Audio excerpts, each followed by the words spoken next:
우리나라 국립발레단 명예예술 감독이자 전 독일 슈투트가르트 발레단의 수석 무용수였던 세적인 발레리나 강수진 씨입니다. 그의 화려한 무대, 또 그의 아름다운 예술에 우리가 환호하고 우리가 감동을 받지만, 보여지는 그리고 우리에게 드러났던, 알려졌던 그의 발사진은 우리에게 충격을 주었더랬습니다. 옹기처럼 튀어나온 뼈들, 그리고 굳은 살들, 성한 곳이 없는 발톱들은 말 그대로 충격과 감동이었습니다. 하루 19시간 그리고 1년에 250켤레의 토슈즈를 갈아치웠던 그런 엄청난 연습량, 그 연습 때문에 그녀의 발은 아마 세상에서 가장 못생긴 발이 되었더랬습니다. 하지만 그 발을 보고 아무도 못생긴 발이라 하지 않습니다. 가장 아름다운 발이라 말합니다. 지독한 훈련이 가장 못생긴 발을 가장 아름다운 발 되게 한 것입니다.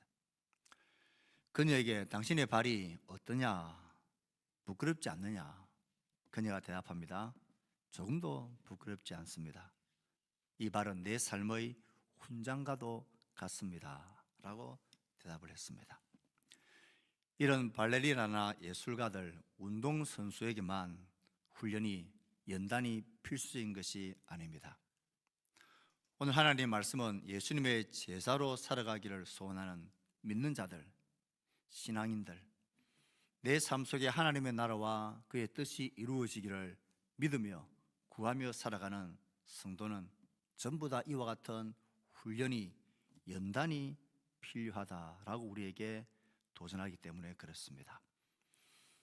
우린 지금 디모데전서의 말씀을 보면서 바울이 디모데를 에베소에 남겨두면서 그에게 맡긴 바른 진리의 가르침을 잘 감당할 것을 당부하고 있습니다. 우리는 앞선 본문에서 미혹하는 영과 귀신을 가르침을 따르게 하는 거짓 교사들의 잘못된 모습을 바울은 말했습니다. 그들의 모습은 양심의 화인을 맞아 외식과 거짓말하는 자들입니다. 혼인을 금하고 어떤 음식을 먹지 말라는 금욕주의를 통해 스스로를 경건하고 거룩한 채 외식으로 자기를 속이는 자들입니다. 바울은 이들의 거짓된 가르침을 분명한 근거를 가지고 반박했습니다. 하나님이 창조하시고 선하다고 말씀하신 모든 것들은 선하고 아름다운 것이고, 우리가 감사와 그리고 기도함으로 받으면 버릴 게 하나도 없는 것이라, 하나님의 말씀과 기도로 거룩하여진다 말했습니다.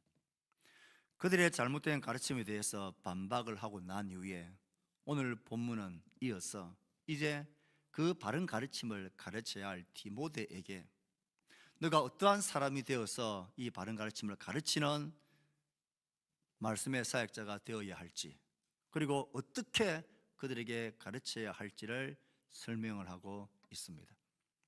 오늘 읽었던 6절부터 10절까지 본문은 바울이 디모데에게 너가 하나님의 말씀을 가르치는 좋은 일꾼이 되기 위해서 어떻게, 왜 그렇게 해야 되는지를 우리에게 말하고 있습니다. 우리 모두 하나님의 말씀을 따르고 하나님의 좋은 일꾼, 바른 성도가 되기를 소원한다면 오늘 하나님의 말씀이 우리에게 말하는 이 도전을 겸허하게 우리 가운데 새길 필요가 있습니다. 바울은 6절에서 먼저 좋은 일꾼 되라고 디모데에게 당부합니다. 6절 말씀을 같이 읽습니다. 시작. 내가 이것으로 형제를 깨우치면 그리스도 예수의 좋은 일꾼이 되어 믿음의 말씀과 내가 따르는 좋은 교훈으로 양육을 받으리라. 이것이라 되어 있지만 원문에는 이것들이라고 복수로 되어져 있습니다. 진리의 기둥과 트인 교회가 지키고 보호하고 높이 쳐들어서 선포해야 될 경건의 비밀, 그리스도의 비밀, 복음의 비밀, 이것들로 형제들을 깨우치라. 그의 가르침의 사역을 당부합니다. 그런데 이 말씀 속에 우리가 주목해야 될 말씀이, 표현이 있습니다. 하나님 말씀을 다시 한번 가만히 보십시오. 이것들로 형제를 깨우치면 그리스도 예수의 좋은 일꾼이 되어 좋은 일꾼이 되는 것은 누구입니까? 누가 좋은 일꾼이 되는 것입니까? 깨우침을 받은 형제들이 좋은 일꾼이 된다는 말입니까? 이어지는 말씀도 믿음의 말씀과 내가 따르는 좋은 교훈으로 양육을 받으리라. 이 양육을 받는 대상은 누구입니까? 디모데의 가르침을 받는 형제들이 양육을 받는다는 말씀입니까? 이 말씀은 그 목적과 대상이 깨우치는 대상인 형제들이 아니라 디모데 자신을 향한 말씀입니다. 네가 이것들로 형제를 깨우치고 가르치고 말씀의 사역들을 잘 하면 누가 예수의 좋은 일꾼이 되느냐 하면 그렇게 하고 있는 너가 예수의 좋은 일꾼으로 인정되고 자라가고, 너가 이 가르치는 말씀과 양육하는 말씀으로 너가 이 일을 잘하면 너가 먼저 이 믿음의 말씀과 좋은 교훈으로 양육을 받아 너가 먼저 성장하게 될 것이다 라는 표현입니다. 바울은 너가 열심히 잘 가르쳐서 그들을 좋은 일꾼이 되게 하고 그들을 양육시켜라, 이게 진리의 말씀의 가르침의 목적이긴 하지만 그 전에 너가 먼저 좋은 일꾼이 되고 너가 먼저 가르치는 깨우치려고 하는 그 말씀으로 너가 먼저 좋은 교훈으로 양육을 받게 된다. 교회 공동체는 어느 한 사람의 완전한 슈퍼스타가 그렇지 못한 다수의 회중들을 깨우치고 그들을 일꾼으로 만드는 그런 형태로 운영되지가 않습니다. 앞에서 말씀을 전하는 저나 또 말씀을 가르치는 교사들이나 방자들이나 앞선 부모들이나 그리고 믿음의 직분자들이고 앞선 자들이나 할 것 없이 우리가 온전해서 그렇지 못한 그들을 깨우치고 가르치고 양육하는 자세와 태도가 아니라 온전하고 바르고 선한 교훈인 하나님 말씀을 가지고 우리에게 주어진 사역 일들을 저마다의 자리에서 잘 감당하다 보면 우리 모두가 하나님 인정하시는 선한 일꾼이 되어 우리 모두가 너나 할 것 없이 가르치는 자나 듣는 자나 깨우치려고 하는 자나 깨우침을 받는 자나 양육을 하는 자나 양육을 받는 자나 우리 모두가 그의 교훈의 말씀 안에서 우리가 자라가고 좋은 일꾼이 되는 것, 그것이 교회 공동체의 본질이라고 바울이 오늘 말씀 통해서 우리에게 이야기하고 있는 것입니다. 앞선 자가 그리고 맡은 자리에 서 있는 자가 신앙의 선배되고 신앙의 부모되고 앞선 세대가 하나님 앞에서 우리가 먼저 좋은 일꾼의 모습이 되는 것, 내가 먼저 그 말씀으로 양육받아 자라고 성장하는 이것을 놓쳐버린 채 양육과 섬김과 사역의 일을 하다 보면 우린 스스로를 속이고 외식하고 거짓말하게 됩니다. 그렇지 않는 나 자신이지만 그런 말씀을 가르쳐야 하기에 마치 내가 그런 사람이 되었냐 스스로를 속이게 된다는 것입니다. 그러면 엄격한 금욕주의로 그들을 비판하고 정죄하는 것으로 나의 자리와 나의 지위를, 나의 역할을 수행하고 지키겠다는 이런 외식과 거짓으로 쉽게 빠지게 됩니다. 그래서 바울은 디모데에게 그가 형제들을 깨우치는 그 일을 잘 감당할 때에 너는 더욱더 좋은 일꾼으로 하나님께 인정받는 일꾼으로 될 것이고, 너가 형제들을 깨우치고 양육하기 위해서 전하는 가르치는 그 말씀이 먼저 너 자신을 양육하고 깨우치며 너를 성장시키는 그런 선순환이 그 교회 가운데 있어야 한다 말합니다. 우리가 추구하고 우리가 바라는 교회 모습이 이것입니다. 사랑하는 직분자 여러분, 앞선 믿음의 세대 여러분, 부모 여러분, 우리는 먼저 하나님의 좋은 일꾼으로 세워져야 합니다. 그리고 우리가 먼저 그의 말씀의 양육을 잘 받아 성장하고 성숙한 멋지고 매력적인 그리스도인 신앙인으로 자라가야 합니다. 그 자리에 우리가 그 모습으로 서는 것을 소홀히 하고 놓쳐버리면 세상과 교회는 똑같은 모습으로, 권위주의로, 권력주의로 그렇게 교회는 힘을 잃어가게 될 것입니다. 바울은 이렇게 좋은 일꾼이 되고 자라가는 것이 왜 이렇게 중요할까? 이것이 얼마나 중요했으면 7절에서 이것을 경건에 이르기를 연단하라는 말씀으로 다르게 표현을 하고 있습니다. 7절 말씀을 다시 한번 읽습니다. 시작. 경건에 이르도록 내 자신을 연단하라. 경건에 이르도록 누구를 연단시키라고요? 아닙니다. 경건에 이르도록 내 자신을 연단하라 하고 말합니다. 앞선 본문에서 망령되고 허탄한 신화를 따르고 말만 만들고 신학적인 논쟁과 분쟁만 만들고 파벌을 만드는 그런 거짓 지도자들, 거짓 교사들의 모습을 당연히 버리고 너는 네 자신이 경건에 이르도록 연단하라 말합니다. 이것은 굉장히 강력한 표현입니다. 연단하라라는 이 연단이라는 단어는 짐나조라는 단어요, 헬라에서 나왔습니다. 이 단어의 원의미는 벌거벗은 그런 상태를 말합니다. 고대 그리스의 운동선수들이 훈련이나 경기를 할 때에 몸의 움직임을 방해하지 않기 위해 옷을 다 벌거벗은 채 그 운동하는 경기에 전심전력하며 사투를 다하는 그 모습이 이 단어에서 나왔습니다. 오늘날 체육관, 짐나지움, 체육관을 의미하는 단어가 여기에서 나왔습니다. 그러니 이 연단하라 하는 연단이라는 단어는 쉽게 시간 나면 하고 뭐 말면 말고 또 하면 좋고 안 하면 뭐 그저 그런 표현이 아닙니다. 경건에 이르기를, 예수를 따라가기를, 하나님 나라를 꿈꾸기를, 하나님 나라와 그의 뜻이 나의 삶 속에서 이루어지고 나의 자녀들의 삶 속에서 이루어지기를 꿈꾸고 예수는 그 경건에 이르는 그것을 이런 사투하는 마음을 가지고 연단하듯 하라는 것입니다. 모든 긁어치는 것, 번거로운 죄의 짐들을 하나씩 다 던져버리고 긁어치는 모든 것들을 다 벗어버린 채 오로지 이 일에 사투하고 온 힘을 다하고 최선을 다하며 경건에 이르기를 힘쓰라는 표현이 연단하라는 표현입니다. 이 말씀이 우리에게 두렵고 무겁게 다가오는 것은 경건에 이르는 것, 믿음생활, 신앙생활, 정말 예수를 믿고 진짜로 따르는 이 성도의 삶이라는 게 만만한 게 아니구나라는 것을 전제를 하고 있습니다.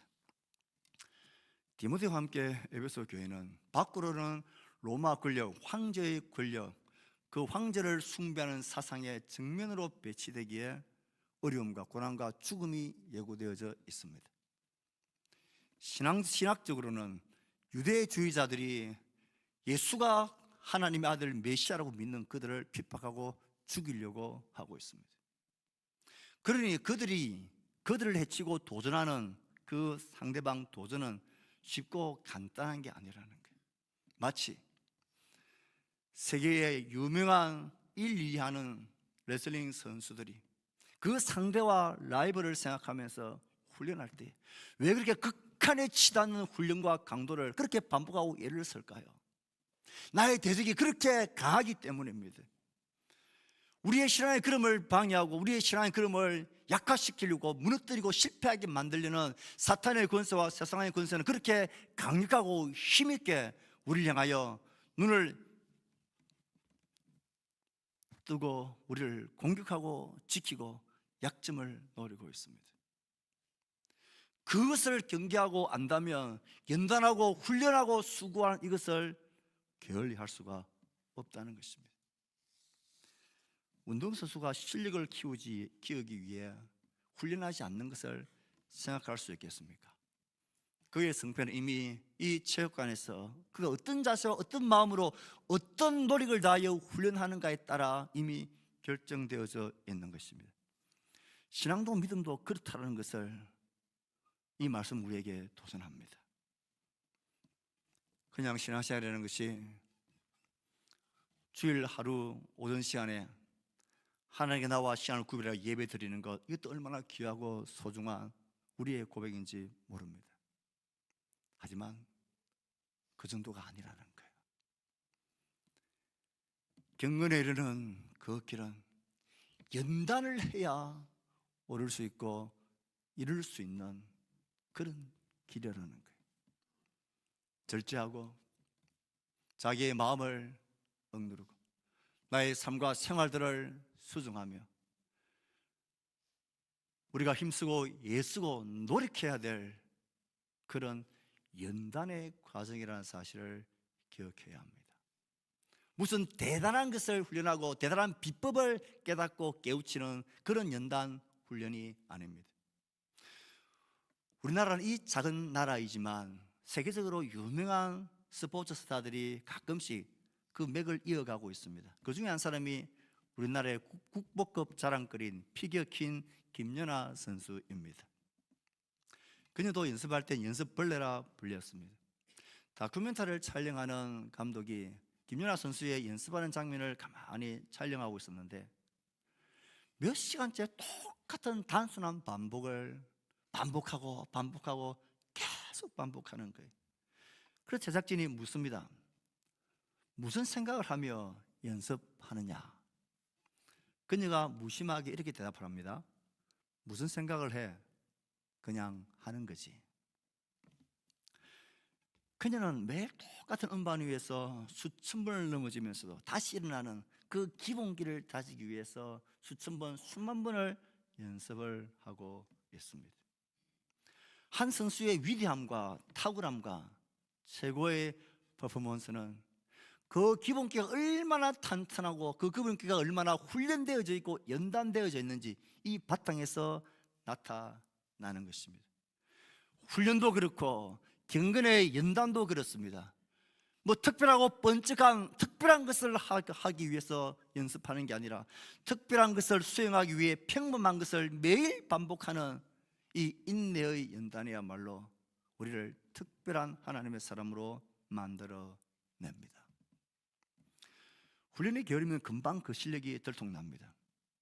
자기도 알 뿐 아니라 주위 사람도 알고 제일 잘 아는 것은 라이벌이 제일 잘 압니다. 한번 붙잡아보고 한번 맞상대 해보면 그가 얼마나 준비되어졌는지 안 되어졌는지를 금방 표가 납니다. 신앙생활도 그렇습니다. 적당하게 훈련하면 적당한 실력을 가진 적당한 선수가 되는 것처럼 적당하게 신앙생활하면 적당한 수준의 성도가 되어져서 사단의 나라에 아무 해가 되지 않고 위협거리가 되지 않습니다. 하나님의 나라에 도움과 위협도 되질 않습니다. 그 삶 가운데 범사에 하나님의 나라에 대한 기대와 생각조차를 얻습니다. 나의 삶과 나의 자녀들의 삶과 우리 공동체의 삶을 통하여서 하나님의 나라가 이루어지고 그의 뜻이 이루어지고 그의 이름이 드러나게 되어지는 그 나라를 꿈꾸는 이 갈망과 고려와 생각조차가 없기에 우리는 무엇 내가 그렇게 연단하고 애쓰고 힘쓸 게 무엇 있느냐? 적당하게 대강 그렇게 사는 거지.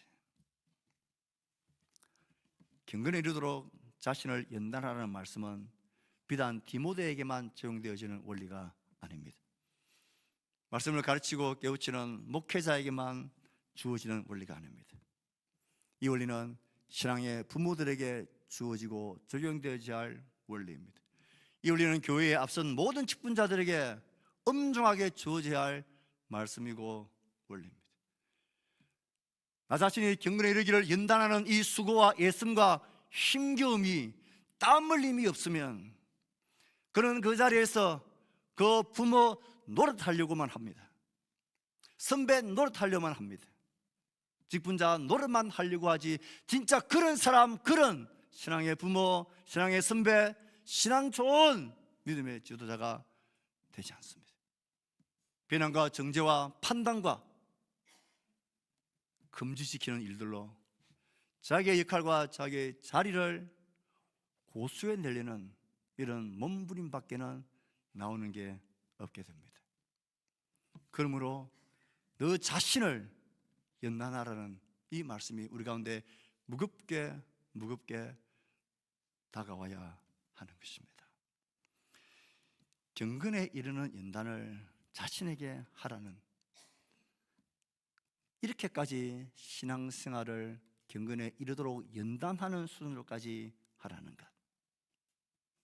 그만큼 경건에 이르는 우리의 삶의 길이 만만치 않기 때문에 그렇습니다. 그럼 이렇게까지 우리가 해야 될 이유가 뭘까요? 이렇게까지 경건에 이르도록 자신을 연단하기까지 해야 될 이유가 뭘까요? 바울은 그것을 8절과 10절에서 두 가지로 이야기를 합니다. 이렇게까지 연단이라는 단어를 쓰면서까지 경건에 이르기를 자신을 연단해야 되는 그 첫 번째 이유는 경건의 연단은 유익이 많기 때문에 그렇습니다. 8절 말씀을 읽습니다. 시작.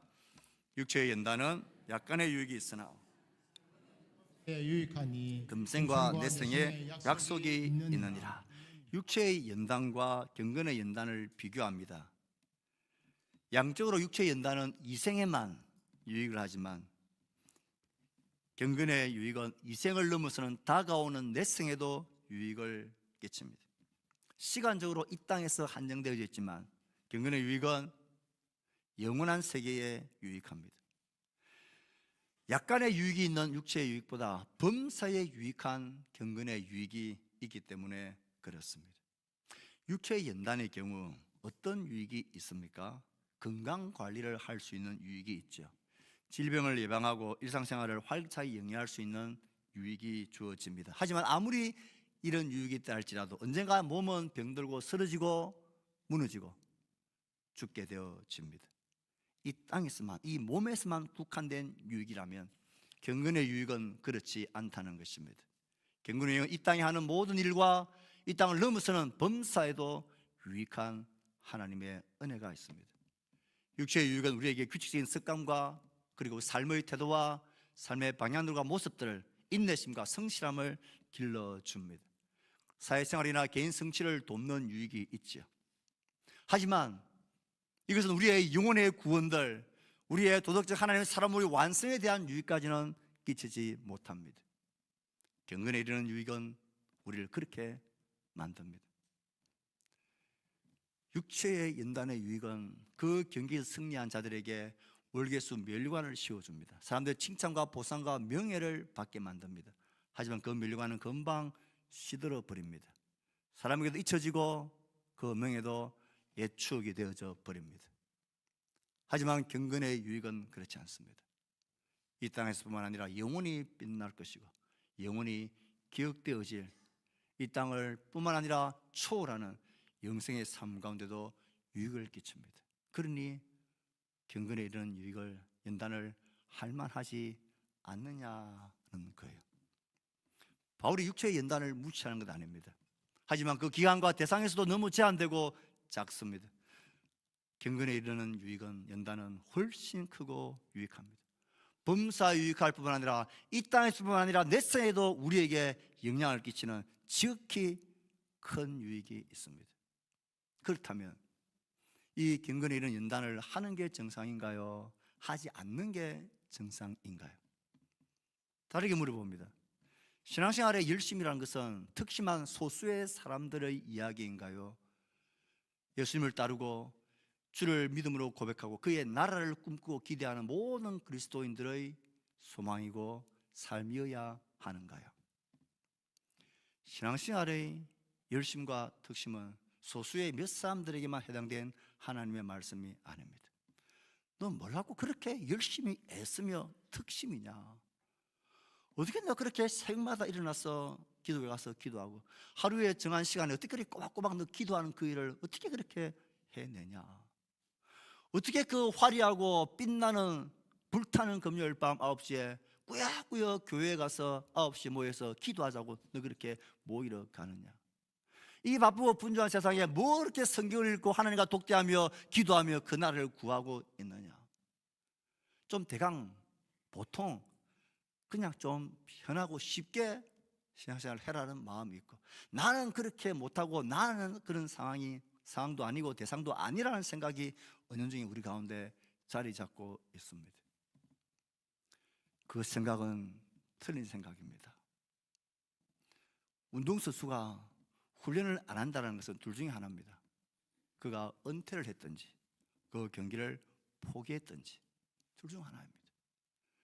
우리들이 경건에 이르기를 자기를 연단하는 것을 포기하고 이것에 대해서 나는 상관없다라고 말하는 것은 어쩌면 우리는 하나님의 나라와 어쩌면 우리는 믿음과 구원에 대해서 상관없는 자인지도 모릅니다. 그 선수가 현역에 있는 한 연단과 훈련은 자동적인 것입니다. 하는 게 정상적이고 안 하는 게 비정상적이고 욕될 일인 것입니다. 하나님 나라 백성에도 이와 같습니다. 우리의 주어진 이 짧은 인생의 삶을 살아가는 동안에 나의 의지를 가지고 나의 몸을 움직일 수 있고 나의 의지를 가지고 나의 시간을 조정할 수 있고 나의 능력과 나의 삶과 나의 물질을 선택할 수 있는 이 짧은 시간에 우리가 경건에 이르도록 자신을 연단하는 것은 선택사항이나 이건 소수의 특별한 사람이나 하는 일이라고 나와 상관없는 일이라고 생각하는 것은 사단의 전략입니다. 우리는 모두가 생명이 붙어있는 한 하나님의 현역 용사들입니다. 그러므로 우리에게 경건에 이르는 연단은 이건 상식적인 거예요. 매일의 삶 가운데 분주한 삶 가운데서도 어떻게 해서든지 시간을 내어서 그 앞에 서는 연단이 있어야 합니다. 기도의 시간, 정한 시간에 어떻게 해서든지 그 일상적인 기도의 시간을 하나님 앞에 지켜내고 말씀을 읽고 묵상하고 기도하며 내 삶을 통한 하나님의 나라와 뜻이 이루어지기를 구하는 그 경건에 이르는 연단은 모든 믿는 자에게 필수적인 것입니다. 사랑하는 성도 여러분, 저는 이 말씀을 마무리하고 이 말씀을 대하면서 와, 이 말씀은 참 무서운 말씀이라는 생각이 들었습니다. 오늘 우리 모두의 삶의 현장에서 경건에 이르는 연단이 내 속에 있느냐 없느냐, 이 힘씀이 있느냐 없느냐, 이것은 그냥 있으면 되고 없으면 말고라는, 좋으면 좋고 없으면 말고라는 아쉬운 정도의 이야기가 아닙니다. 내 속에 만약 경건에 이르는 연단이란 힘씀과 애씀과 결단과 수고와 각오와 자신을 절제하고 주를 따르려고 하는 이 결심과 이 몸부림이 없다면 그는 선수가 아닌 것입니다. 그는 이 성경기를 이미 포기한 것입니다. 우리가 하나님 나라 백성이 아닌 것입니다. 아니면 하나님 나라 백성으로 사는 것, 신앙인으로 사는 것, 경건에 이르며 예수의 나라와 그의 나라와 복음을 구하며 살아가는 것에 대해서 아무 관심이 없는 무관심한 사람. 9절 10절에서 바울이 말하고 있는 두 번째 이유가 무엇입니까? 9절 10절 말씀을 읽습니다. 시작. 미쁘다 이 말이여, 모든 사람들이 받을 만하도다. 이를 위하여 우리가 수고하고 힘쓰는 것은 우리의 소망을 살아계신 하나님께 두미니 곧 모든 사람이 믿는 자들의 구주시니라. 내 속에 경건에 이르기를 연단하는 이 힘씀을 하는 이유는 하나님이 나의 소망이고 살아있는 소망이기 때문에 그렇습니다. 이 땅에서뿐만 아니라 영생이 있다는 소망이고 하나님이 내 삶을 범사에 주관하고 그의 나라와 그의 뜻이 이루어지는 것이 내 삶의 의미고 가치라는 것을 고백하는, 하나님이 나의 살아있는 산 소망이라는 이 고백이 있기에 우리는 경건에 이르는 연단을 포기할 수가 없는 것입니다. 내 삶 속에 경건에 이르는 연단이 없다, 나는 무관심하다 한 것은 뭐 다른 데 특별한 이유가 있는 것이 아닙니다. 하나님이 나의 산 소망이 아니기 때문에 그래요. 이 땅이 나의 삶의 전부이기 때문에 그래요. 하나님 나라가 이루어지는 것에 대해서 나는 아무런 관심이 없는 거예요. 그의 뜻이 내 삶 가운데 이루어지고 나의 자녀들의 삶 가운데 이루어지는 하나님 나라가 내 삶 가운데 이루어지고 그의 뜻이 펼쳐지는 것에 대해 소망도 없고 관심도 없기에 하나님이 나의 소망이 아니기에 이 땅이 나의 소망이고 이 땅에서 부와 성취와 부자가 되는 게 나의 소망이기 때문에 그런 거예요. 그렇지 않는 한 경건에 이르기를 자신을 먼저 연단한 이 연단을 포기해서는 안 된다는 것입니다. 사랑하는 성도 여러분, 나는 요즘 어떤 경건에 이르기를 위한 연단에 나의 마음을 쏟고 있습니까? 어떤 절제와 어떤 정결함과 어떤 하나님의 백성으로의 거룩함을 싸우고 있습니까? 여러분이 먹고 마시고 보내고 행하는 모든 취미 생활들, 모든 음식과 모든 상황들 속에서 경건의 이르기를 연단하는 이 훈련이 나의 삶 가운데 치열하게 살아있습니까? 나의 시간을 보내는 삶은 어떻습니까? 나의 물질을 보내고 흘러보내는 삶은 어떻습니까? 기도하는 시간은 어떻습니까? 말씀 앞에 예배하며 주를 찾는 이 모든 몸부림은 어떻습니까? 정말 치열하게 싸우며 경건의 이르기를 연단하는 이 치열한 싸움이 우리의 삶 가운데 살아있습니까? 우리가 먼저 이 싸움을 싸워야 교회는 모두가 선한 일꾼으로 하나님 앞에서 양육하고 자라가는 아름다운 그의 몸이 될 것입니다. 이 한 주가 나에게 말씀하시는 내가 포기하고 놓쳐버린 경건의 이르기를 연단하라는 이 말씀이 나의 삶의 새로운 이정표가 되기를, 그 말씀을 따라 나를 연단하는 일에 자신을 드리는 그런 결심이 있는 시간, 예수를 바라보며 믿음의 삶을 살아가기를 결심하는 우리 모두가 되기를 주의 말씀으로 축복합니다. 오늘 말씀을 생각하면서 우리 이 응답 찬양